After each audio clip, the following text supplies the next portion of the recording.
ఇక్కడ షాప్ వచ్చిన ఏడా అదే మన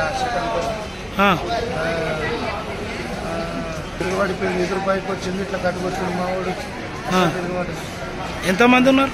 బాగానే ఉన్నారు, 12 మంది అన్నారు. మావాడు తన పని చనిపోతే దానం చేసి రిటర్న్ వస్తుంటే మళ్ళీ ఆటో బోన్తలు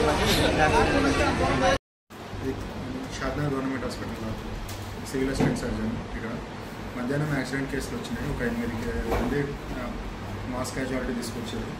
దాంట్లో ఒకటి సీరియస్ ఉంటే కే నర్సింగ్లో అనే వ్యక్తి చనిపోయినాడు. మిగిలిన 7 మందిలో 3కి తీవ్ర గాయాలని, మిగిలిన వారికి స్వల్ప గాయాలని. వాళ్ళని స్వల్ప గాయాలను అడ్మిట్ చేసినాము. తీవ్ర గాయాలను ఉస్మానియాకి రిఫర్ చేసినాము. వాళ్ళు స్థలం ఎక్కడ అని చెప్పారు సార్? ఎక్కడ ఉంటాను? వాళ్ళు చటాన్పల్లి దగ్గర ఉంటారంట. మంచిపల్లి దగ్గర ఏదో చావయి అక్కడ తిరిగి వస్తున్నాక బండి బోల్తావాడి తీసుకొచ్చారు.